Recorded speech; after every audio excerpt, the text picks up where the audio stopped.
معتبر موقر علماء کرام، جملہ سامعین کرام، السلام علیکم ورحمۃ اللہ تعالی وبرکاتہ۔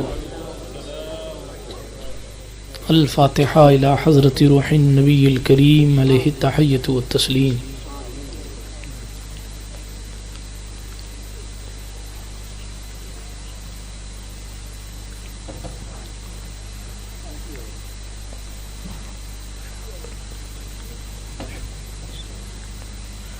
وصلی اللہ تعالی علی خیر خلقہ ونور عرشہ وزینۃ فرشہ سیدنا ومولانا محمد وعلی آلہ واصحابہ اجمعین برحمتک یا ارحم الراحمین بحق لا الہ الا اللہ محمد رسول اللہ صلی اللہ تعالی علیہ وعلی آلہ وصحبہ وسلم۔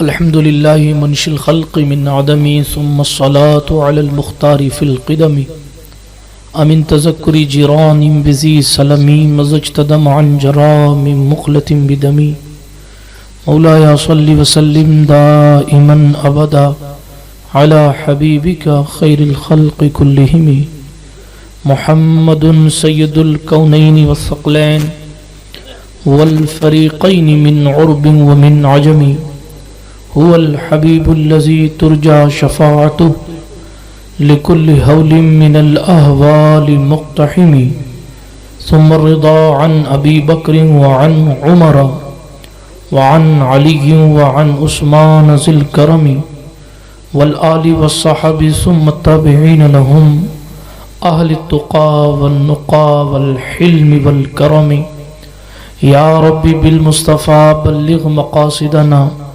یا ربی بالمصطفیٰ بلغ مقاصدنا یا ربی بالمصطفیٰ بلغ مقاصدنا واغفر لنا ما مضى یا واسع الکرم۔ اما بعد فاعوذ باللہ من الشیطان الرجیم، بسم اللہ الرحمن الرحیم۔ ان اللہ لا یضیع اجر المحسنین، صدق اللہ العلی العظیم وصدق رسولہ النبی الامین المتین الامی الکریم الرؤوف الرحیم، ونحن على ذلك لمن الشاہدین والشاکرین والآمنین والمطمئنین والحمد للہ رب العالمین۔ ہم پہ احمد کا حسایہ، ہم پہ اشرف کا کرم، سیدی مختار اشرف باصفا کے واسطے، اے اشرف زمانہ زمانہ مدد نما درہائے بستراز کلید کرم کشا، سرورہ شاہ کریمہ دستگیرہ اشرفہ حرمت روح پیمبر یک نظر کن سوئے ماں، معین الدین حسن عالم پناہ بسوئے ماں غریباں یک نگاہے، پیرے پیراں میرے میراں شاہ جیلاں غوث پاک، ایک نظر داری برحال ماں پریشاں غوث پاک، لی خمسۃ نطفی بہا حر الوباء الحاطمہ المصطفیٰ والمرتضی وابناہما والفاطمہ، بکار خیش حیرانم اغثنی یا رسول اللہ، پریشانم اغثنی یا رسول اللہ، ندانم جست ماوائے ندارم جست مل جائے، توی خود ساز و سامانم اغثنی یا رسول اللہ، شاہا بے کس نوازی کن، طبیبہ چارہ سازی کن، مریض درد عصیانم اغثنی یا رسول اللہ، رضایت سائل بے پر توی سلطان لا تنہر، شاہ بحر عظیم خانم اغثنی یا رسول اللہ، صلی اللہ تعالی علیہ وعلی آلہ وصحبہ وسلم۔ الہی خیر گردانی بحق مصطفیٰ و مرتضی و شاہ جیلانی و شاہ سمنانی۔ آئیے اس ٹھنڈے ماحول میں جلدی سے کچھ باتیں بیان کر کے محفل کو صلاۃ و سلام تک لے جاؤں۔ اس سے پہلے اپنی ایمانی گرمی کو بڑھانے کے لیے، اپنی سستی کو بھگانے کے لیے، اپنے عشق رسالت کو بڑھانے کے لیے، اپنی نیند کو دور کر کے بیداری لانے کے لیے، اپنے رسول اپنے محبوب کی بارگاہ میں اٹینڈنس لگانے کے لیے جی لگا کر درود پاک کا نذرانہ پیش فرمائیں، پڑھیں اللہم صلی علی سیدنا نبینا مولانا و ملجانا محمد وعلا آل سیدنا و مولانا محمد صلاة تنجینا بها من جمیع الاحوال والآفات وتقضی لنا بها جمیع الحاجات وتطہرنا بها من جمیع السیئات وترفعنا بها عندك على الدرجات وتبلغنا بها أقصى الغايات من جميع الخيرات في الحياة وبعد الممات إنك قريب مجيب الدعوات وأنت على كل شيء قدير۔ فولاد کا دل پتھر کا جگر سب پارا پارا ہوتا ہے، فولاد کا دل پتھر کا جگر سب پارا پارا ہوتا ہے، جب نام علی کا لیتے ہیں میدان ہمارا ہوتا ہے، جب نام علی کا لیتے ہیں میدان ہمارا ہوتا ہے۔ ہر دور میں کوشش تو بہت کی گئی لیکن قطرے کے مقدر میں سمندر نہیں آیا، ہر دور میں کوشش تو بہت کی گئی لیکن قطرے کے مقدر میں سمندر نہیں آیا۔ حیدر کو بھلا کیسے سمجھ پائے گی دنیا، دنیا کی سمجھ میں تو قلندر نہیں آیا۔ حیدر کو بھلا کیسے سمجھ پائے گی دنیا، دنیا کی سمجھ میں تو قلندر نہیں آیا۔ اللہ رب العزت کا کروڑوں احسان ہے کہ اس نے ہمیں اور آپ کو ایک ایسی محفل میں بیٹھنے کی توفیق بخشی ہے جو ہمارے لیے اور آپ کے لیے آخرت کا توشہ ہے، اور ایسے سفر کا یہ زیادہ راہ ہے جس سفر میں ہمیں اور آپ کو سوائے اعمال کے اور کچھ میسر آنے والا نہیں ہے۔ اللہ رب العزت کی یہ توفیق ہے کہ ہم اور آپ اس خوشی کے موقع پر شکرانے کے طور پر اس محفل کو سجائے بیٹھے ہیں کہ قدرت نے اپنے فضل و کرم سے باغ میں ایک ایسا پھول عطا کیا کہ آنے والے ایام میں جس کی خوشبو سے پورا خاندان مہکے گا۔ ہر بندہ احسان کرنے والے کا شکر ادا کرنا چاہتا ہے، مگر جس کو توفیق ہوتی ہے وہی شکرانے کی محفل رکھ پاتا ہے، وہی صحیح معنوں میں شکر ادا کر پاتا ہے۔ ہمارے معاشرے میں تو شادی کے موقع پر اگر کوئی پلیٹ بھی دھو لے تو ہم اس کو بھی تھینک یو دھنیہ واد کہہ لیتے ہیں۔ خوشی کے موقع پر یا پریشانی کے عالم میں کوئی بھی ہمارے کام آ جائے تو ہم اس کا شکریہ ادا کرتے ہیں، حالانکہ کوئی انسان کسی انسان کو کیا دیتا ہے؟ آدمی تو صرف بہانہ ہے، سب خدا دیتا ہے۔ بندہ اگر اپنے رب کی ذات پر توکل کرنا سیکھ لے، علماء کرام تشریف فرمائیں، بڑا بہترین علمی خطاب آپ نے مجھ سے پہلے حضرت مولانا محمد عدنان صاحب اشفاقی سے سنا، انہی کے پاس میں مفتی نعیم اشفاقی صاحب تشریف فرمائیں۔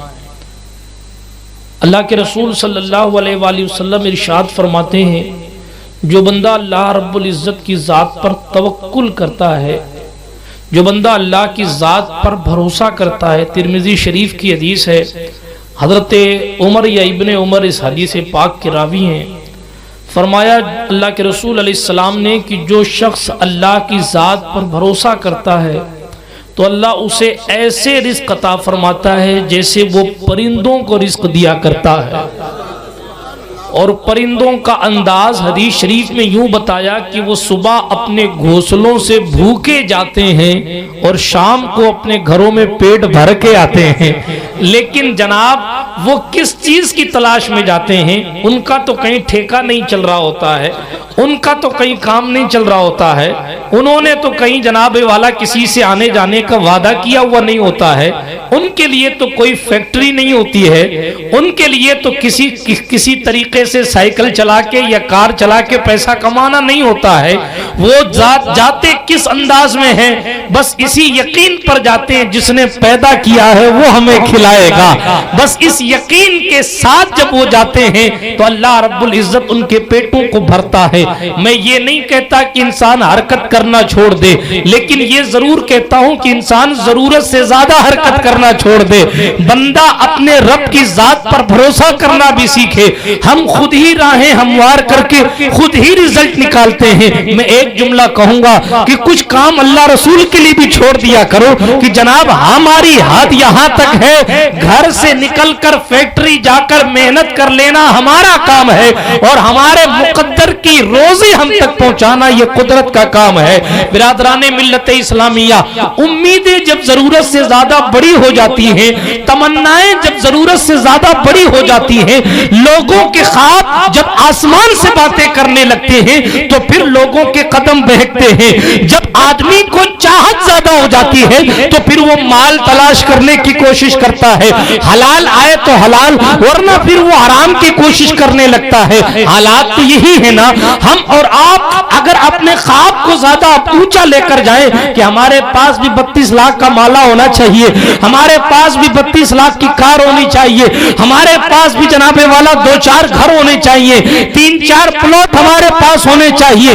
جب اس طریقے کے خیالات آتے ہیں تب بندہ پیسہ زیادہ کمانے کی کوشش کرتا ہے. ورنہ جناب والا صدیق اکبر کسی کروڑ پتی ذات کا نام نہیں ہے، مگر آج بڑے سے بڑا کروڑ پتی کا ایمان اس وقت تک مکمل نہیں ہو سکتا جب تک کہ صدیق کی صداقت کی گواہی نہ دے دے. مصطفیٰ جان رحمت علیہ الصلوۃ والتسلیم سے وفاداری کا وہ معیار صدیق اکبر کو بخشا گیا ہے کہ جناب والا مصطفیٰ جان رحمت علیہ الصلوۃ والتسلیم کا ہر باوفا امتی سیدنا صدیق اکبر کے کردار کو سلامی دیتا ہوا نظر آتا ہے. میں نے تو صدیق کا نام لے لیا، مگر بتانا صرف اتنا ہے کہ حضرت ابو ہریرہ رضی اللہ تعالیٰ عنہ، ابھی آپ نے نام سنا، نام عبد الرحمن بن صخر ہے، ابو ہریرہ کے نام سے مشہور ہے. ایک ایسے غریب صحابی جن کے پاس پہننے کے لیے کپڑا نہیں ہے، ایک ایسے صحابی جن کے پاس کھانے کے لیے کھانا نہیں ہے. یہ کوئی عرب پتی آدمی کا نام ابو ہریرہ نہیں ہے. ہاں مگر چیز کیا ہے ان کے پاس؟ سب سے بڑی چیز یہ ہے کہ حضور سے وفا ہے، حضور کی غلامی ہے. حسن کی بات چل رہی تھی نا، ابھی مجھ سے پیشتر حسن کی بات چل رہی.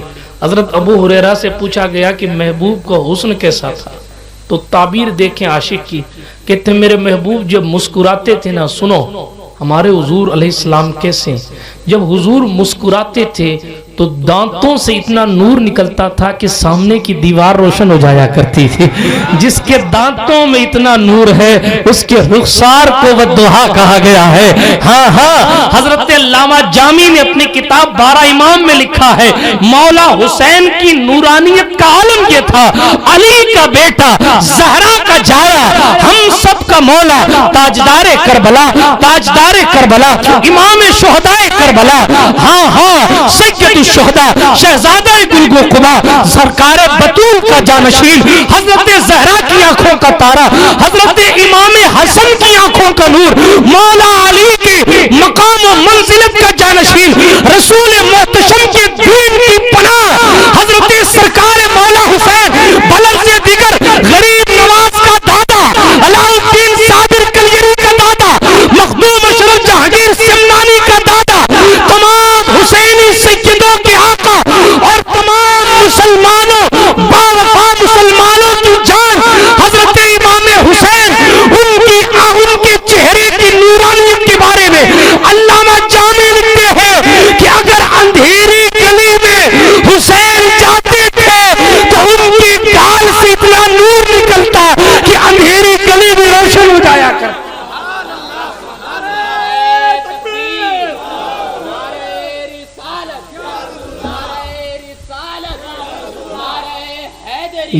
چاہے تو اشاروں سے اپنے کایا ہی پلٹ دیں دنیا کی، یہ شان ہے خدمت گاروں کی، تو سردار کا عالم کیا ہوگا.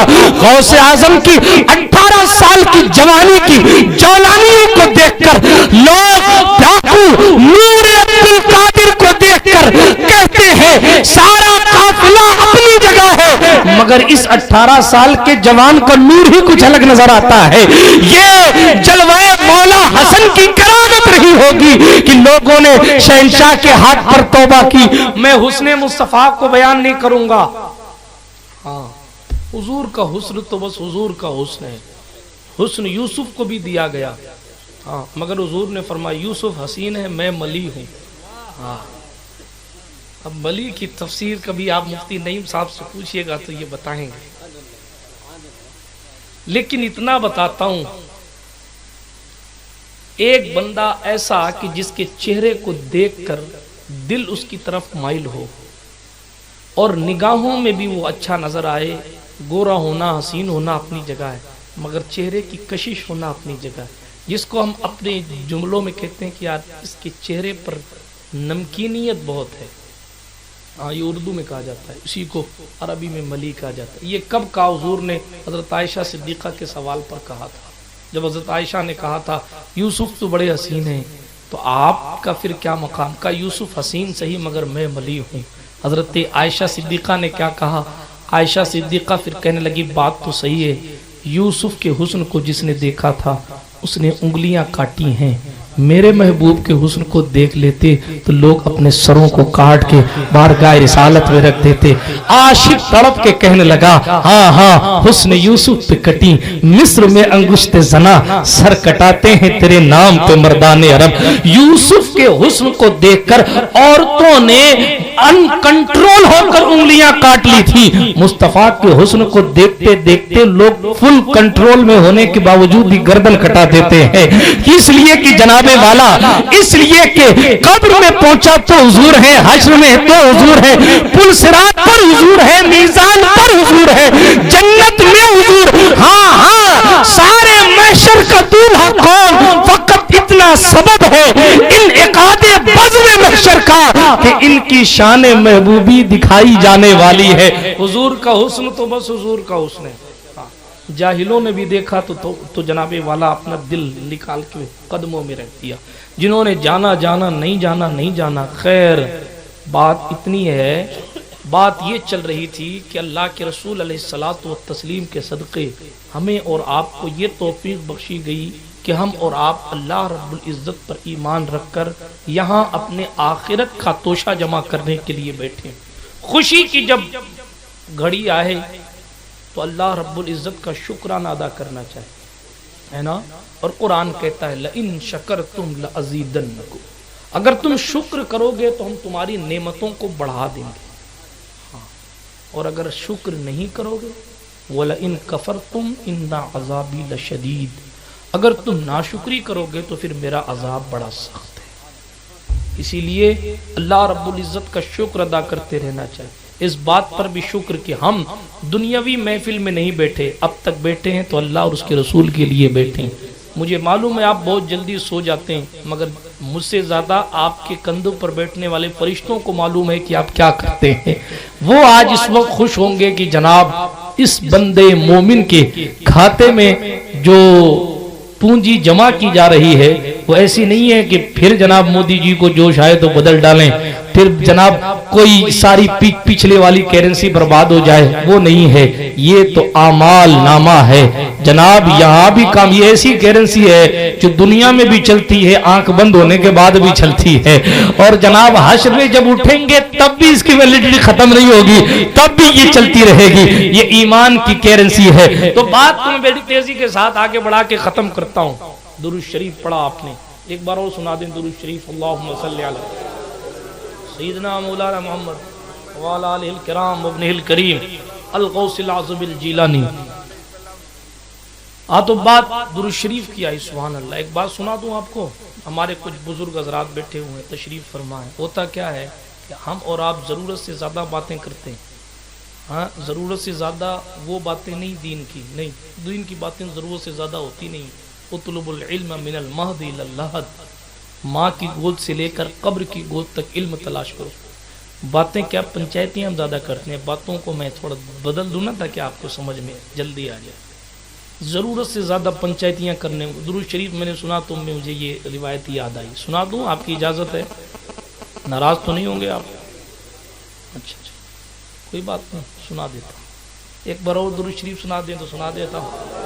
اللہ محمد صلی اللہ علیہ وسلم نحن عباد محمد صلی اللہ علیہ وسلم صلاۃ سرمدا دائما ابدا علیک یا رسول اللہ. ایک بندے کا انتقال ہوا.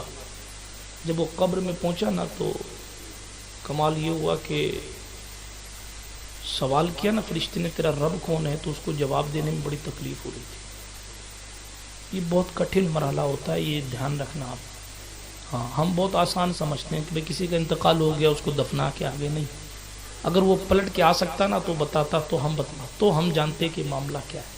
آپ کو معلوم ہے حضرت ابراہیم خلیل کی طرف قول منسوب ہے، یا امام غزالی نے مکاشفۃ القلوب میں اس روایت کو نقل کیا ہے کہ اگر کوئی شخص ملک الموت کو خواب میں بھی دیکھ لینا تو اس کی زندگی اجیرن ہو جاتی ہے. موت کا فرشتہ جو روح نکالنے آتا ہے، ہمیں بہت آسان سا لگتا ہے. آپ کو معلوم فرشتہ نام آتا ہے تو ہمارے تصور میں خوبصورت چہرے آنے لگتے ہیں، مگر علماء سے پوچھیں جو فرشتے سوال کرنے آئیں گے نا وہ انتہائی ڈراؤنی شکل کے ہوں گے اور ان کے دانت لمبے لمبے ہوں گے. اور معلوم آپ کو کہ وہ اپنی دانتوں سے قبر کی دیوار کو چیرتے ہوئے آئیں گے. انہیں کسی پھاوڑے کی ضرورت نہیں پڑے گی، ان کے دانت اتنے نوکیلے ہوں گے. اور وہ قبر کی دیوار کو اپنے دانت سے چیرتے ہوئے آ کے ڈانٹتے ہوئے پوچھیں گے بول تیرا رب کون ہے، کون سہارا دینے والا ہے، کون وہاں آسرا ہے. تو ایسی کیفیت ہوئی جب بندے میں نا تو وہ ڈر گیا اور اس کی زبان سے جواب نہیں نکل رہا. تو اس کی زبان سے بے قراری میں یہ نکلا کیا میرا خاتمہ ایمان پر نہیں ہوا؟ میری زبان سے آواز کیوں نہیں نکل رہی اور میں جواب کیوں نہیں دے پا رہا ہوں؟ مگر جواب اس کی زبان پہ نہیں آ رہا. اچانک ایک خوبصورت شکل و صورت کا مالک تشریف آور ہوا اور جیسے ہی خوبصورت چہرے والی ذات آگے بڑھی تو اس کو جواب دینے میں بڑی آسانی ہوگی. اس نے جواب دے دیا. فرشتے نے پوچھا مر رب کا، تیرا رب کون ہے؟ اس نے کہا ربی اللہ، میرا رب میرا اللہ ہے. ٹھیک ہے، بات سوال جواب مکمل ہو گئے. مگر اس خوبصورت سے چہرے والے سے اس بندے نے پوچھا تو ہے کون اور مجھے یہ تکلیف کیوں ہوئی؟ تو اس آنے والے نے جواب دیا کہ تو ضرورت سے زیادہ پنچایتیاں کرتا تھا، غیر ضروری باتیں زیادہ کرتا تھا، اس لیے اس وقت تیری زبان سے ضروری جواب نہیں نکل رہا تھا.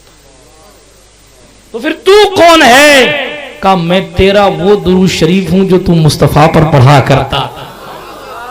جب درود آ جائے تو کام بن جاتا ہے، خود حضور آ جائے تو پھر معاملہ کیا ہوگا؟ فرشتوں کو بھی جناب والا فخر ہوگا کہ ہم اس کا امتحان لینے آئے ہیں. جناب ان کے لیے تو خود مصطفیٰ مدینے سے آئے ہیں. عاشق کہتا ہے نا، شریف صاحب نے جمعے میں ہماری مسجد میں پڑھا تھا، تڑپا دو ان کے قدموں میں، تڑپا کے ان کے قدموں میں مجھ کو گرا دے شوق، مر کے پہنچا ہوں یہاں اس دلربا کے واسطے. ہم نے موت کی سختی بھی برداشت اس انداز میں کی ہے کہ قبر میں پہنچے تو دیکھا آپ ہیں. مصطفیٰ جان رحمت صلی اللہ علیہ وآلہ وسلم پر درود پڑھتے رہا کرو. یہ بات میرے ذہن میں درود شریف کے حوالے سے آئی تو میں نے بتا دیا، اور دوسری بات کچھ بڑی عمر کے لوگوں کے چہرے دیکھے تو میں نے بتا دیا. بات سخت لگے تو مجھے معاف کیجئے گا، مگر میرا کام جناب والا، ہمارا کام ہی یہی ہے کہ ہم آپ کو آئینہ دکھانے کی کوشش کریں تاکہ ہم اور آپ اپنی زندگی کی قدورتوں کو نکال کر حضور علیہ الصلوۃ والتسلیم کے مبارک طریقے پر آ جائیں. تو عرض یہ کر رہا تھا کہ یہ اللہ رب العزت کا احسان ہے کہ اس نے ہمیں اور آپ کو یہ توفیق بخشی ہے کہ ہم اللہ اور اس کے رسول کا ذکر کر رہے ہیں، درود پاک پڑھ رہے ہیں، مصطفیٰ جان رحمت صلی اللہ تعالی علیہ وآلہ وسلم کو راضی کرنے کے کام کر رہے ہیں. حضرت سرکار رسالت مآب صلی اللہ علیہ وآلہ وسلم کے نام کی محفل ایک شکرانے کے موقع پر سجا کے رکھی ہے. کائنات میں جس کو جو نعمت ملتی ہے، چاہے وہ اولاد ہو، چاہے نوکری ہو، چاہے جناب والا نیک بیوی ہو، جس کو جو کچھ ملتا ہے، لا ورب العرش جس کو جو ملا ان سے ملا. کس سے ملا؟ حضور سے ملا. لا ورب العرش جس کو جو ملا ان سے ملا. بڑھتی ہے کونین میں نعمت رسول اللہ کی. مصطفیٰ جان رحمت صلی اللہ تعالی علیہ وآلہ وسلم کا صدقہ ہے کہ ہم کائنات میں جو کچھ ہمیں نعمتیں مل رہی ہیں، جو کچھ ہمیں میسر آ رہا ہے، یہ سب حضور کا صدقہ ہے. عذاب نہیں آیا، پریشان نہیں ہو رہے ہیں، یہ سب حضور کا صدقہ ہے۔ اسی لیے اپنے مصطفیٰ جان رحمت علیہ السلام سے تعلق مضبوط کیجیے، مگر اس کے لیے یہ بھی ضروری ہے کہ نمازوں کی پابندی کیجیے۔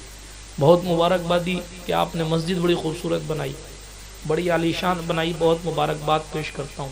کام چل رہا ہے، خوب محنت کریں، اللہ رب العزت کا گھر ہے۔ جب بندہ اللہ کے گھر کو بنانے کی باتیں کرتا ہے تو اللہ اس کے گھر کو سنوار دیتا ہے۔ مگر جناب مسجدوں کی جو زینت ہے وہ 1 لاکھ کے جھومر سے نہیں ہے۔ مسجد کے اندر اگر مکرانے کا پتھر لگا ہوا تو اس کا مطلب یہ نہیں کہ سب سے حسین اور سب سے سجی ہوئی مسجد وہ ہے جس میں پتھر سب سے خوبصورت لگے ہوں، نہیں، بلکہ مسجدوں کی زینت تو نمازی سے ہے نا بھائی۔ اس لیے گزارش ہے کہ نمازوں کی پابندی کیا کریں، ٹھیک ہے نا، نمازوں کی پابندی کریں، رکھ دو بابو، نمازوں کی پابندی کریں، اپنی غلطیوں سے توبہ کرتے رہا کریں، ٹھیک ہے۔ یہ اللہ والوں کا طریقہ ہے۔ حضرت سلطان غریب نواز نے فرمایا مومن کون ہے؟ غریب نواز سرکار فرماتے ہیں جو نیکیوں پر نیکیاں کرتا رہے۔ کیا کرے؟ بولو نا، نیکیوں پر نیکیاں کرتا رہے اور اس بات سے ڈرتا رہے کہ پتہ نہیں اللہ نے میری اس نیکی کو قبول بھی کیا ہے کہ نہیں کیا ہے۔ یوں نہیں سینہ چوڑا کر کے کہے میں وقت کا علامت الدہر ہوں، مجھ سے زیادہ عبادت کی کوئی نیکی نہیں۔ پھر کیا ہونا چاہیے؟ بندہ کسی بھی لیول پر پہنچ جائے، خدا کا خوف اس کے دل سے نہیں نکلنا چاہیے، ٹھیک ہے، خدا کا خوف اس کے دل سے نہیں نکلنا چاہیے۔ یہی بندے کا لیول، یہی بندے کے تقوی کا معیار ہونا چاہیے۔ آپ اللہ والوں کی زندگی پڑھیں، میں قصے سنانے کا موڈ اس وقت نہیں رکھتا ہوں، ورنہ میں آپ کو بتاتا سرکار جنید بغدادی کا تقوی کیا ہے، حضرت سرکار بایزید بستامی کا تقوی کیا، خواجہ حسن بصری کا تقوی کیا، حضرت سرکار حبیب اجمی کا تقوی کیا، فضیل ابن ایاز کا تقوی کیا، حضرت سرکار خواجہ منشاد دینوری کا تقوی کیا، حضرت حاجی شریف زندنی کا تقوی کیا، حضرت خواجہ قطب الدین مودود چشتی کا تقوی کیا، حضرت سرکار خواجہ عثمان ہارونی کا تقوی کیا، حضور غریب نواز کا تقوی کیسا، حضرت قطب الدین بختیار کاکی کا معاملہ کیا، حضرت سرکار بابا فرید الدین مسعود گنج شکر کا تقوی کیا، علاء الدین صابر کلیر کا تقوی کیا۔ یہ سب ان لوگوں کے نام ہیں جن لوگوں نے دنیا کو چھوڑ دیا اللہ کی رضا کے لیے، ہے نا۔ اپنی ان کے پاس کیا خواہشیں نہیں تھیں، ان کے پاس چاہتیں نہیں تھیں، ان تمام چاہتوں کو کس کی چاہت پر قربان کیا؟ حضور کی چاہت پر، حضور کی چاہت پر اپنی تمام تمناؤں کو قربان کرتے چلے گئے۔ ان اللہ والوں کی زندگی سے ہمیں اور آپ کو سبق ملتا ہے کہ ہم دنیا کمانے کے چکر میں نہ رہیں، پھر کدھر جائیں؟ آخرت کو کمانے کے لیے۔ حضرت عیسیٰ علیہ السلام راستے سے گزرے، سنا دوں واقعہ؟ سو تو نہیں رہے آپ؟ اچھا ہاتھ اٹھا کر کہیں یا علی، ہاں ماشاءاللہ جگ رہے۔ تو میں بات کو تیزی کے ساتھ ختم کرنے کی طرف لے کر جاتا ہوں۔ حضرت عیسیٰ علیہ السلام راستے سے گزر رہے ہیں، راستے سے گزر رہے ہیں، توجہ ہے آپ کی؟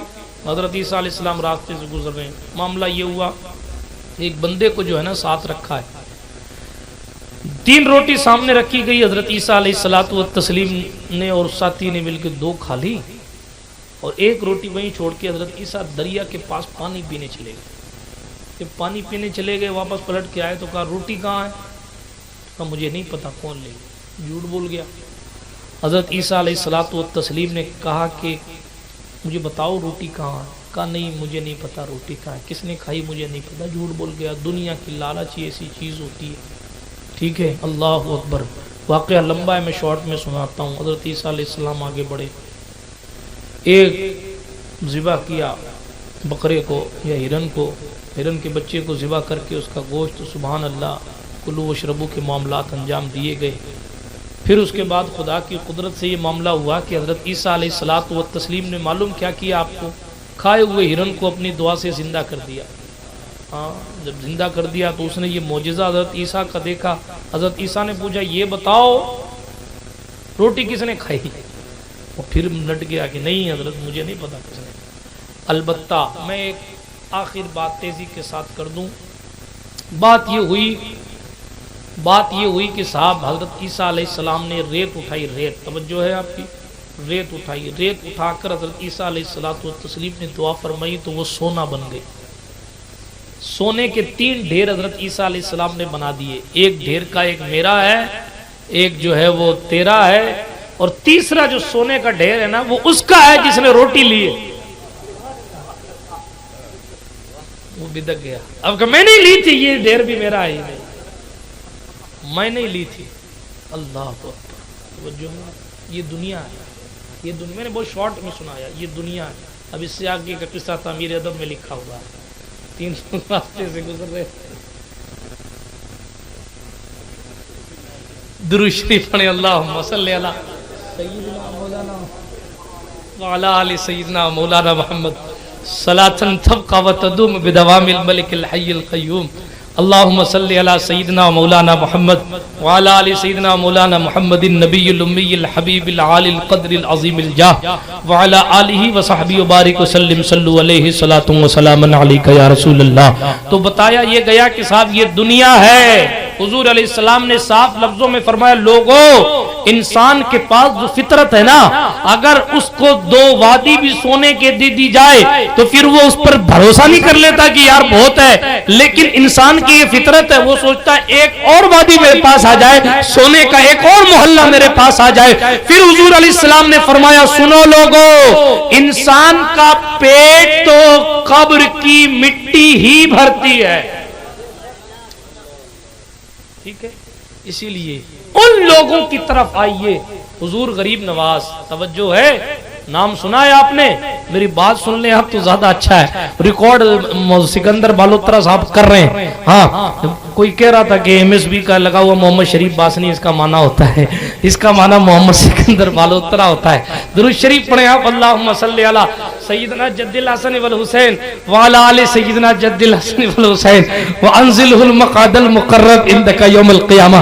توجہ کے ساتھ سنیں، میں اس لیے کہہ رہا ہوں ناراض مت ہونا، اس لیے کہ آپ ریکارڈنگ تو بار بار سن سکتے ہیں، میں بار بار آپ کو لائیو تھوڑی ملوں گا، پھر پتہ نہیں کب آپ کو مل ریکارڈنگ تو آپ مجھے 50 تقریریں پڑی ہوئی ہیں اور 50 بار ایک بات بھی کر چکا ہوں گا میں، آپ بار بار سنتے رہیے گا، مگر اس وقت آپ مجھے اس چیز کا احساس دلائیں کہ میں جو بات کر رہا ہوں وہ قیمتی بات کر رہا ہوں۔ میں بہت سارا میٹر اس وقت اپنے ذہن میں رکھتا ہوں، مگر بہت سے چہرے دیکھ کر اس وقت اس کو بیان نہیں کر رہا ہوں، ہے نا؟ جو حق سچ بات ہے وہ میں کہہ دیتا ہوں۔ اسی لیے جو باتیں کر رہا ہوں اس کو قیمتی سمجھ کر اپنے دل کی تجوری میں محفوظ کرنے کی کوشش کریں۔ میں آپ کو یہ سمجھانا چاہ رہا ہوں کہ یہ دنیا داری جو ہے، دنیا داری مطلب کیا؟ ہر وہ کام جو اللہ اور اس کے رسول سے دور لے جائے وہ دنیا داری ہے۔ بات سمجھ آ رہی ہے آپ کو؟ اور ہر وہ کام جو آپ کو اللہ اور اس کے رسول کے قریب لے جائے وہ دینداری ہے۔ دینداری اور دنیا داری کا سرٹیفکیٹ مدرسے اور مسجد سے لینے کی ضرورت نہیں ہے۔ اگر کوئی بندہ اس لیے ڈاکٹر بن رہا ہے تاکہ غریبوں کی مدد کرے تو یہ بھی دینداری ہے، اسے دنیا داری نہیں کہیں گے۔ دینداری کیا چیز ہے وہ سمجھے۔ میرے کریم مصطفیٰ نے تو فرمایا دین سراسر خیر خواہی کا نام ہے۔ ہماری شریعت میں تو جناب والا آپ ہمارے اپنے دین کو پڑھیں۔ حضور نے تو چینٹیوں کو بھی بلا ضرورت مارنے سے منع کر دیا ہے۔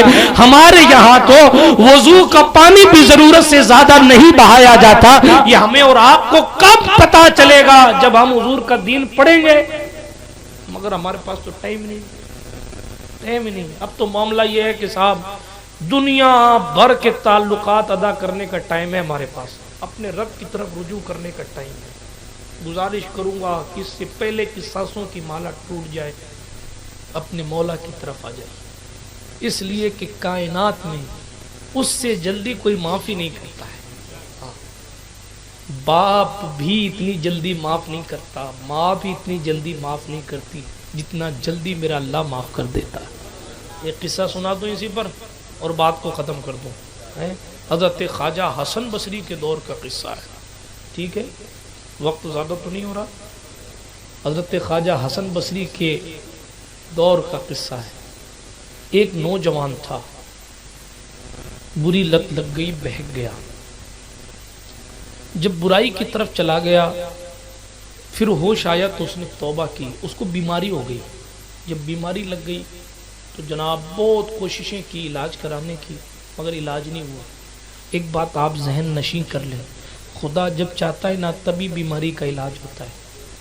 ڈاکٹروں کا کام دوا دینا ہے، شفا دینا نہیں ہے۔ یہ ہمارا ایمان و عقیدہ ہے۔ شفا قدرت دیتی ہے، ورنہ ڈاکٹر صاحب اپنے لیے خود بھی دوا کھاتے رہتے ہیں، نہیں ٹھیک ہوتے ہیں۔ ڈاکٹر صاحب کے ہاتھ میں اگر شفا ہوتی تو ڈاکٹر کی ماں کبھی بیماری نہیں ہوتی۔ ڈاکٹر کا کام دوا لکھنا ہے، شفا دینا مالک کا کام ہے، شفا دینا رب کا کام ہے۔ ٹھیک ہے، ایک بندے نے ایک ساتھ مچھلی ماری اور وہاں ایک ایسا شخص آ پہنچا جو جناب اپنی دھونس دکھایا کرتا تھا۔ مچھوارے سے اس نے مچھلی چھین لی۔ غریب تھا، کچھ کہہ نہیں سکتا تھا مچھلی مارنے والا، اور جناب وہ جوش میں آئے اور 2 نمبر کا آدمی تھا، اس کو جناب مچھلی نے کاٹ لیا۔ وہ مچھلی چھین کے لے گیا نا تو مچھلی نے کاٹ لیا۔ اس کو بتائیے صاحب، مچھلی نے کاٹا، ہاتھ پہ کاٹ لیا، بڑی مشکل سے۔ نزہۃ المجالس کے مصنف نے یہ قصہ لکھا ہے، ویڈیو وائرل ہوا اپنی جگہ، مگر میں کتاب کا نام بتا دیتا ہوں۔ میں عرض یہ کر رہا تھا کہ جناب والا جب مچھلی نے کاٹا، مچھلی نے کاٹ لیا تو اس نے کئی جگہ علاج کرایا۔ جب علاج کرایا تو ڈاکٹر نے کہا آپ کے ہاتھ گٹوں تک کاٹنے پڑیں گے۔ اس نے کہا کاٹ دو ورنہ کیا ہوگا؟ کہا ورنہ آپ کے بدن میں زہر پھیل جائے گا، آپ مر جائیں گے۔ تو کہا ٹھیک ہے جناب والا، موت سے تو اچھا ہے کہ ہاتھ نہ رہے۔ گٹوں تک ہاتھ کاٹ دیا گیا، لیکن وہ زخم جو ہے وہ بھرنے کا نام نہیں لے رہا تھا۔ پھر وہ زخم آگے بڑھ گیا۔ ڈاکٹروں نے کہا کہ آپ کا ہاتھ کونی تک کاٹنا پڑے گا، تب شاید یہ زخم رک جائے۔ اللہ اکبر! وہ بندہ جو کل تک اپنی طاقت کی دھونس دکھا رہا تھا، وہ کل تک ڈون بنا پھر رہا تھا، جو کل تک اپنے جذبات کو آسمان پر جو ہے دیکھ رہا تھا اور ہر غریب مظلوم کو ستانے کی کوشش کر رہا تھا، مگر ایک مچھوارا غریب ہے، اس کی زبان سے کوئی ایسا جملہ نکلا ہے جس کی وجہ سے جناب والا یہ مصیبت اس کے گلے آ پڑی ہے۔ القصہ مختصر، میں پھر یہ بات بھی شارٹ میں بیان کر رہا ہوں کہ ایک لمحہ اس کی زندگی میں یہ بھی آیا کہ ڈاکٹر نے کہا یہاں تک، یہاں سے کٹوا لے، اگر یہاں رک گیا زہر تو رک گیا، ورنہ پھر پورے بدن میں پھیل جائے گا۔ یہاں سے کاٹ دیا مگر پھر بھی زہر نہیں رکا، تو ڈاکٹر نے معلوم کیا کہا؟ اس نے کہا یہ کسی کی بددعا کا اثر لگتا ہے، اب ذرا سا اس بندے کو تلاش کر لے جس بندے کا تو نے دل دکھایا ہے، اس لیے کہ اب یہاں سے آگے ڈاکٹروں کا کام نہیں ہے، اب تو جناب اس بندے کا کام ہے جس کی تو نے آہ لی ہے۔ اس نے بڑا تلاش کیا، خیال کیا تو یاد آیا ہاں ایک غریب مچھلی مارنے والے کا دل میں نے دکھایا تھا، یہ زخم مجھے لگا ہی وہاں سے ہے۔ اب مچھلی مارنے والے کے پاس علاقے کا طاقتور آدمی جاتا ہے، قدرت جب اپنی قدرت دکھانے پر آتی ہے تو جناب مصنوعی بادل بنا کر اس سے بارش کروانے والوں کا خیال رکھنے والوں اور چاند پر ریسٹورنٹ بنانے کا خیال رکھنے والوں کو قدرت بتاتی ہے کہ ہم ایک ذرہ کسی وائرس کے نام کا بھیج دیں، تم اپنے نام سے اس وائرس کا نام رکھتے رہنا، مگر جناب اس کی روک تھام سوائے ہمارے کوئی کر نہیں سکتا، سوائے ہمارے کوئی کر نہیں سکتا۔ کوئی ایسا ہے کہ گلے ملنے سے بھی کچھ نہیں ہو رہا ہے، کوئی ایسا ہے کہ نیوز روم میں بیٹھا ہے پھر بھی کورونا ہو جاتا ہے، یہ قدرت ہے، اسی کو ہندی میں پراکرتی کہتے ہیں۔ توجہ، مچھلی مارنے والے کے پاس گئے، دیکھیں صاحب خدا جب کسی کی پکڑ کرتا ہے تو اس طرح کرتا ہے۔ کل تک اپنی طاقت پر غرور کرتا تھا، آج اس کے پاس ہاتھ ہی ایک ہے۔ غریب انسان کے پاس آیا، مچھوارے کے پاس، کہا صاحب مجھے معاف کر دو۔ کہا کس لیے؟ کہا تو نے اس وقت میں نے تجھ سے مچھلی چھین لی تھی، تو نے کچھ کہا تھا، بتا نا کیا کہا تھا؟ ایک جملہ۔ اس نے کہا کہ میں نے اپنے اللہ کی طرف توجہ کر کے اتنا کہا تھا، اے اللہ اس نے آج مجھ پر اپنی طاقت دکھائی ہے، تو اسے اپنی طاقت دکھا دے۔ بس اتنا ہی جملہ میں نے کہا تھا اور وہ قبول ہو گیا۔ کل تک جو اپنی طاقت پر اتراتا تھا، آج ایک غریب مچھوارے کے سامنے کھڑا ہو کر رو رہا ہے، مگر غریب نرم دل، رحم دل ہوا کرتا ہے۔ اس نے فوراً کہا کہ ٹھیک ہے چلیں، میں آپ کو معاف کر دیتا ہوں۔ معاف کرنے کے بعد جب ڈاکٹر سے علاج کرایا تو اس کا ہارٹ ٹھیک ہو گیا۔ تو جناب والا بات اتنی کر رہی ہے کہ بندہ اگر پلٹ آئے رب کی طرف تو سبحان اللہ، نہیں پلٹے تو کوئی کچھ کر بھی کیا سکتا ہے۔ میرا اللہ رحمان، میرے اللہ کے سوا کوئی رحمان نہیں۔ وہی رحمان ہے، سب سے جلدی وہی مان جاتا ہے، سب سے جلدی وہی مان جاتا ہے۔ بندہ ہے، حسن بصری کے دور کا قصہ ہے، بہک گیا، بیماری لگ گئی تو اس نے توبہ کی۔ ہاں، جب بندے کو پلنگ پہ دیکھا جاتا ہے نا، تب اسے اپنے گناہ یاد آتے ہیں، میں نے فلاں کام کیا۔ بہرحال اس نے اپنے اللہ پاک سے معافی مانگی، اللہ نے اس کی بیماری کو دور کر دیا، وہ ٹھیک ہو گیا۔ جب وہ ٹھیک ہو گیا، اللہ غنی، جب وہ ٹھیک ہو گیا، ماجرا کچھ یوں ہوا کہ ٹھیک ہونے کے بعد کچھ دن کے بعد پھر وہی گھوڑا وہی میدان برائی میں لگ گیا، پھر اس کو بیماری ہو گئی، بیمار ہو گیا، پریشان حال ہو گیا، پھر اس نے توبہ کی۔ اس طریقے سے 4-5 بار ہوا، 4-5 بار وہ توبہ کرتا، اللہ اس کو صحت دے دے۔ دیکھیں نا کتنا کریم ہے میرا اللہ۔ وہ ٹھیک ہوتا پھر گناہ کرتا، پھر بیماری لگ جاتی، لیکن پھر وہ توبہ کر لیتا تو اللہ پھر اس کو شفا دیتے۔ 4-5 مرتبہ حضرت خواجہ حسن بصری کی آمد ہوئی، وہاں خیریت پوچھنے کے لیے آئے۔ اس بار جب بیمار ہوا نا تو خیریت پوچھنے، حضرت ایوب سختیانی ساتھ میں بڑے بڑے اللہ والے حضرت خواجہ حسن بصری کی قیادت میں تشریف آور ہوئے۔ معلوم آپ کو حضرت خواجہ حسن بصری نے کہا اپنے اللہ سے دعا کر، شارٹ میں سنا رہا ہوں، اپنے اللہ سے دعا کر، معاف کرے، تیری بیماری کو ٹھیک کرے۔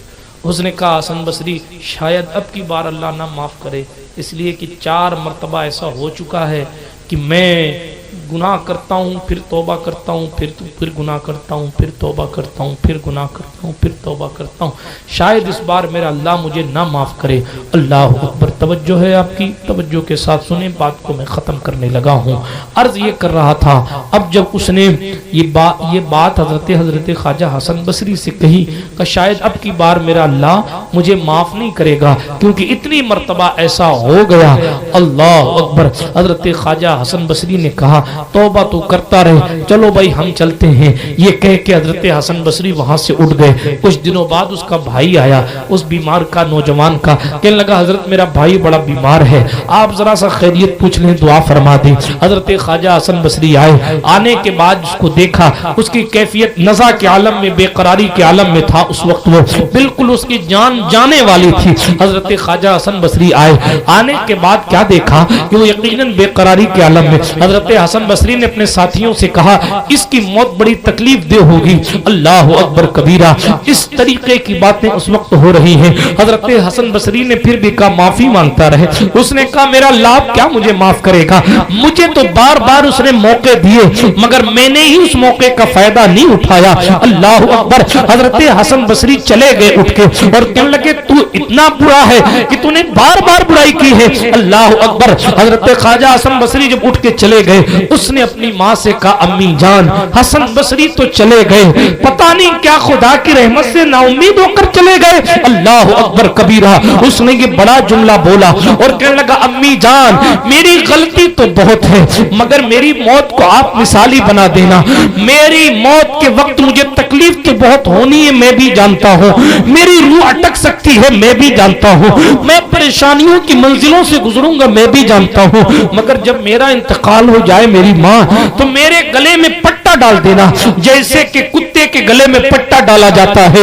اللہ اکبر، پھر مجھے اپنی دالان میں گھسیٹنا، قبرستان میں مجھے دفن نہ کرنا، اس لیے کہیں ایسا نہ ہو میرے گناہوں کی وجہ سے میری پڑوس کی قبر والوں کو تکلیف ہو جائے۔ اللہ اکبر، اے ماں میرے گلے میں تو رسی ڈال کر کھینچنا کیونکہ میں اسی لائق ہوں، میں قبرستان میں دفن کرنے کے لائق نہیں، مگر اے میری امی جان اگر قسمت سے حضرت حسن بصری میری جنازے کی نماز پڑھا دیں تو پھر میں اپنی جو ہے وہ نجات کی امید رکھتا ہوں۔ حضرت خواجہ حسن بصری کا وہ مبارک دور ہے، اب اس کی روح قفس عنصری سے پرواز کر رہی ہے، یہ کہتا ہے میں نے کہنے والے سے سنا ہے اب کی بار ہم تجھے معاف نہیں کریں گے، اسی لیے حسن بصری واپس چلے گئے تھے مگر پھر بھی اس نے توبہ اور استغفار کو نہیں چھوڑا اور کہنے لگا اے میرے اللہ میرے گناہ بہت بڑے ہیں ہیں مگر تیری رحمت اس سے بھی زیادہ بڑی ہے، میری غلطیاں بار بار ہیں مگر تیرا کرم اس سے بھی بڑا ہے۔ اللہ اکبر۔ اے مولا اگر تو معاف نہیں کرے گا تو پھر کون معاف کرے گا؟ تیرے سوا ستار ہے کوئی نہیں، تیرے سوا غفار ہے کوئی نہیں، ہم جہاں بھی جائیں گے تیرے دربار میں ہی آئیں گے۔ اس طریقے کے جملے کہتا ہوا وہ بندہ اس دنیا فانی سے تو چلا گیا، ہاں ماں نے اس کے گلے میں پٹا ڈالا اور چاہا کہ اس کو گھسیٹے، میں نہیں کہتا، ہاں مصنف لکھتے ہیں کہ جناب والا ماں نے پٹا ڈالا اور ڈالتی جیسے کھینچنا چاہا تو آواز آئی خبردار، اللہ کے محبوبوں کے ساتھ یہ نہیں کیا جاتا، ہم نے اس کے گناہ کو بخش دیا ہے۔ اور رب کی شان رحمانی تو دیکھو، جو آواز اس کے گھر میں آئی وہی آواز حسن بصری کو بھی آئی۔ مولا علی کا خلیفہ دروازے پر ان کے آ کے دستک دیتا ہے، اب کی بار حسن بصری بغیر بلائے آ گئے ہیں، دروازے پر دستک دی گئی، ماں نے پوچھا کون ہے دروازے پر؟ کہنے لگے حسن بصری آیا ہو۔ کہا کس لیے آئے ہو؟ کہا مجھے آرڈر ملا ہے کہ میں اس کی نماز جنازہ پڑھاؤں، میں اس کی جنازے کی نماز پڑھاؤں۔ بتانا یہ مقصود ہے جتنی جلدی ہو سکے اپنے مولا کی طرف بندے کو رجوع کرنا چاہیے، اس امید کے ساتھ کہ بندہ اگر 70 مرتبہ گناہ کرے، اس نے تو 4 بار ہی کیا تھا نا، ہماری شریعت یہ ہے اگر بندہ 70 بار گناہ کرے اور 71ویں بار بھی اپنے مولا سے رو کر بھی مانگ لے تو اس کی شان کریمی یہ ہے کہ وہ معاف فرما دے، ہے نا؟ بات سمجھ آئی آپ کو؟ اسی لیے شادیوں کے موقع پر رشتہ داروں کو بہت بنا لیا آپ نے، ساری رشتہ داریاں ایسی ہوتی ہیں، اکڑ کے بیٹھے اس کے بیٹے کی شادی آئے گی تو بتاؤں گا میری حیثیت کیا ہے۔ ہاں یہ تو غرور کا معاملہ ہے نا، یہ تو گھمنڈ ہے نا۔ حضور علیہ السلام نے فرمایا جس شخص کے دل میں ذرہ برابر بھی گھمنڈ ہوگا اسے جنت میں نہیں داخل کیا جائے۔ ہاں انسان مٹی سے بنائے، مٹی میں جانا، غرور کس چیز کا، گھمنڈ کس بات کا؟ ہاں تواضع اور انکساری پیدا کریں۔ میرے کریم مصطفیٰ نے فرمایا جھکنا سیکھو، انکساری کرو، اگر انکساری کرنے سے عزت کم ہو جائے تو قیامت میں مجھ محمد سے لے لینا، اس سے بڑی کوئی بات ہو سکتی؟ کوئی ہے ایسا گارنٹر جو قیامت کی گارنٹی دے دے؟ یہاں تو جناب والا پتہ ہی کوئی نہیں کہ اگلا پردھان منتری کون ہوگا، یہاں تو پتہ ہی کوئی نہیں کہ ہم بکیں گے کہ بچیں گے، یہاں تو پتہ ہی نہیں کہ دھندا چلے گا کہ نہیں چلے گا، اور وہاں یہ ہے کہ مر کے جب زندہ ہو کے حشر میں آؤ گے تو مجھ سے عزت لے لینا، لیکن انکساری کرنا۔ اسی لیے معاف کرنا سیکھیے۔ بات سمجھ آ رہی ہے آپ کو؟ اس امید پر معاف کرنا سیکھیے کہ ہم بندوں کو معاف کریں گے، بندوں کا مولا ہماری غلطیوں کو معاف کرے گا۔ ہم اور آپ کوئی دودھ کے دھلے نہیں، اللہ کا فضل ہے کہ اس نے نبی ایسا دیا ہے کہ ہمارے عیب چھپے ہوئے ہیں۔ ہاں یہ اس کی شان ستاری ہے کہ ہماری غلطیوں کو اس نے چھپا رکھا ہے، یہ اس کی شان کریمی ہے کہ اس نے ہمیں اتنی عزتیں دی جس کے ہم لائق نہیں تھے۔ حضور کی امت میں پیدا ہو جانا ہی بہت بڑی عزت کی بات ہے۔ میں نے اپنی عید میلاد النبی کی تقریروں میں سے کسی میں کہا تھا کہ ہمارے لیے سب سے بڑا لقب یہ ہے کہ ہم حضور کی امت ہیں، اس سے بڑا ہمارے لیے ٹائٹل ہی کوئی نہیں ہو سکتا۔ جب حشر کا میدان ہوگا بڑے بڑے ٹائٹل غائب ہو جائیں گے اور ایک ٹائٹل لگا ہوگا کہ اب آنے دو محمد عربی کی امت آ رہی ہے۔ علامہ فہامہ ہوں گے کیا؟ کس علامہ صاحب کے نام سے، مفتی صاحب کے نام سے، پیر صاحب کے نام سے نہیں بلایا جائے گا، بلایا جائے گا تو حضور کے امتی آ رہے ہیں، آنے دو، حضور کے وفادار آ رہے ہیں تو آنے دو، اور یہ حضور ہی کا صدقہ ہے۔ کوئی بینک میں سلنڈر خریدنے آپ جائیں، بینک میں لائن لگانے جائیں اور کوئی ملنے والا آپ کا آئے اور آپ کا ہاتھ پکڑ کے آپ کو پیچھے سے لا کے آگے کھڑا کر دے تو آپ کہیں گے یار مجھے دھوپ میں کھڑے ہونے سے بچا لیا، میرا 1 گھنٹہ خراب ہونے سے بچا لیا، پیچھے سے لا کے مجھے آگے کھڑا کر دیا۔ آپ اپنے گھر پہ آ کے اس کے قصیدے پڑھیں گے، کتنا احسان ہمارے حضور کا، آدم سے لے کے حضور تک کتنی امتیں آئیں۔ ہاں مگر جب حشر قائم ہوگا، تانبے کی زمین ہوگی، سوا نیزے پر سورج ہوگا، اعمال کے مطابق بندہ پسینے میں ڈوبا ہوا ہوگا، حضور علیہ السلام کو دیکھ کر قدرت کہے گی پہلے فیصلہ آدم کی امت کا نہیں ہوگا، پہلے حساب مصطفیٰ کی امت کا ہوگا۔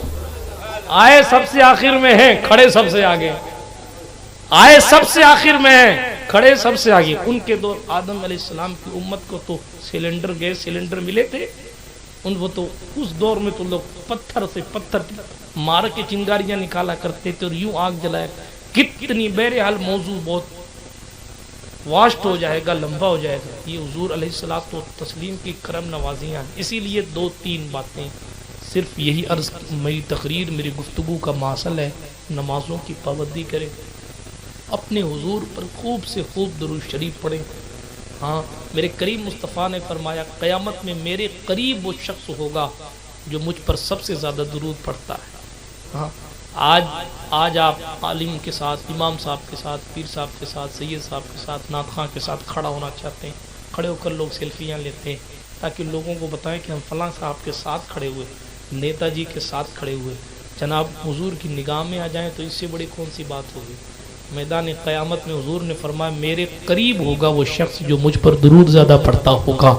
اسی لیے گزارش، نمازوں کی پابندی کریں، درود شریف زیادہ سے زیادہ پڑھیں، ہو سکے تو 313 بار روزانہ درود شریف پڑھیں، کوئی بھی درود شریف، ٹھیک ہے، زیادہ سے زیادہ درود شریف پڑھیں، اپنی غلطیوں کی توبہ کرتے رہیں، اپنے مولا سے استغفار کرتے رہیں۔ اس لیے کہ غریب نواز کا قول پھر سنا دیتا ہوں، مومن وہ ہے جو نیکیوں پر نیکیاں کرتا رہے اور ڈرتا رہے کہ پتہ نہیں میری یہ عبادت قبول ہے کہ نہیں، اسی لیے اللہ سے ڈرتا رہے، اپنے رب کی بارگاہ سے ڈرتا رہے، اس لیے کہ وہ بے نیاز ہے، چاہے تو جس کے سجدے قبول کرے، چاہے تو پھینک دے، اس کو کسی کی ضرورت نہیں ہے، ہم اس کے محتاج ہیں، وہ کسی کا محتاج نہیں۔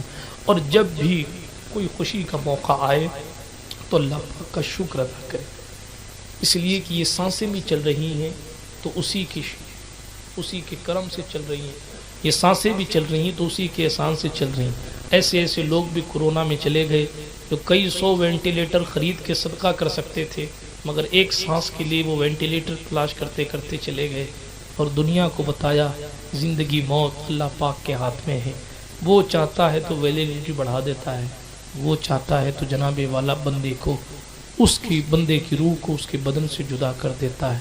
باتیں تو بہت ساری کی جا سکتی ہیں مگر گھڑی کی سوئی 12 سے اوپر چلی گئی ہے، اسی لیے میں پھر کبھی انشاءاللہ الرحمن آپ سے مخاطب ہوں گا۔ اللہ پاک کہنے سننے سے زیادہ عمل کی توفیق عطا فرمائے۔ مسجد کی خدمت کرتے رہیں، امام صاحب کی خدمت کرتے رہیں، مسجدوں میں نمازی کی تعداد بڑھائیں۔ اللہ پاک ہم سب کی خدمات کو اپنی بارگاہ بے نیاز میں شرف قبولیت عطا فرمائے۔ خوب کی سیر چمن پھول چنی شاد رہے، باغباں جاتا ہے گلشن تیرا آباد رہے۔ وآخر دعوانا ان الحمدللہ رب العالمین۔ السلام علیکم ورحمۃ اللہ وبرکاتہ۔